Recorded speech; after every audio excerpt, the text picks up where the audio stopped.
Bom dia, pessoal. É com imenso prazer que nós voltamos aqui com o nosso canal, trazendo alguns artigos que são de muito interesse da comunidade de treinamento aquático. E hoje nós trazemos uma revisão científica, tá? Essa revisão científica, ela é uma revisão integrativa de conceitos, daqueles conceitos que nós já trazemos do treinamento aquático, com outros conceitos que ainda não são tão bem fundamentados na literatura. E ela engloba os efeitos psicológicos do treinamento aquático. Essa revisão integrativa é a ideia de trazer alguns estudos que falem sobre o treinamento na água, mas que mostrem outros aspectos relevantes para ele.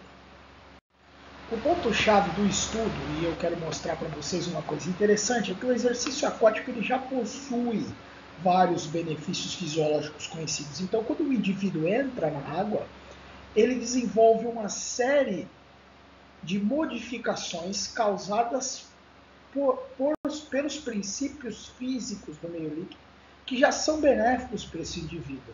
Então, imagina que o indivíduo, quando entra na água, ele tem uma diminuição da sobrecarga gravitacional, que vai reduzir a sobrecarga sobre as articulações amplamente móveis. Um outro fator muito interessante é que quando o indivíduo entra na água, ele tem a viscosidade da água, que vai favorecer com que esse indivíduo tenha mais equilíbrio dentro da água. Por quê? Qualquer movimento realizado dentro da água ele se torna mais lento.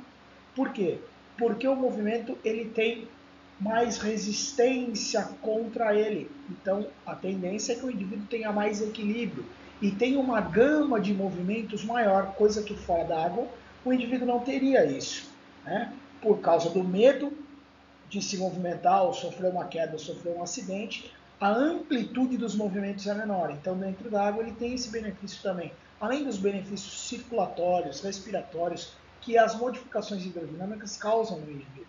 Então, o que aconteceu? Já sabendo todo esse aspecto que é importante, só da entrada do indivíduo na água, e a relação com o exercício realizado dentro d'água, os autores foram buscar na literatura científica aqueles artigos que mostram as condições psicológicas do indivíduo quando treinado dentro d'água. Então eles buscaram lá na literatura científica mais de, como vocês podem ver no quadro aqui ao lado, mais de 3.861 estudos falando sobre treinamento na água.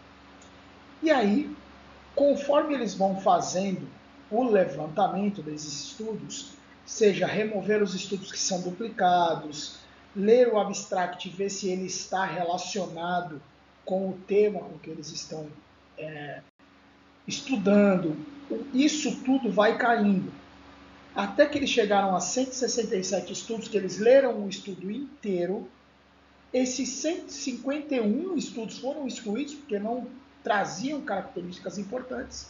E aí chegaram a 18 estudos na última década que falava sobre os efeitos psicológicos do treinamento, juntamente com os exercícios físicos dentro d'água, para o indivíduo que está matriculado num treinamento aquático.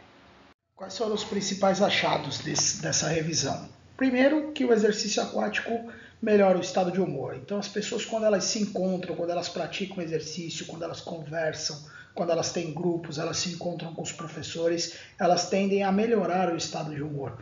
A pessoa se sente mais leve, a pessoa, consequentemente, melhora a sua qualidade de vida. A diminuição dos aspectos relacionados à depressão, ansiedade, tensão.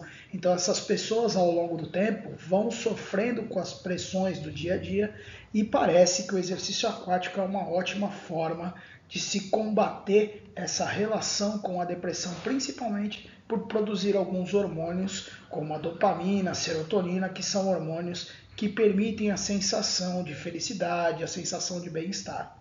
O exercício aquático também possui, e aí é uma característica muito interessante, eles possuem benefícios similares aos exercícios terrestres, então não existe essa diferenciação, e aí os autores também levantam um aspecto muito importante, que o treinamento realizado na água diminui a escala de dor Então, consequentemente, também pode ajudar a melhorar o psicológico desse indivíduo, por diminuir a sensação de dor ao longo do dia, mas os exercícios, tanto aquáticos como terrestres, têm esta capacidade de fazer com que o indivíduo fique psicologicamente melhor. E uma coisa interessante que essa revisão destaca é que o exercício aquático eles são eficientes para prevenir acidentes com quedas. Por quê? Porque os indivíduos têm uma maior mobilidade, consequentemente, maior segurança para realizar o exercício dentro da água, e aí, consequentemente, sofrer menos acidentes de queda durante a própria prática, que é muito interessante esse aspecto. Então, muito obrigado por vocês estarem conosco e até a próxima.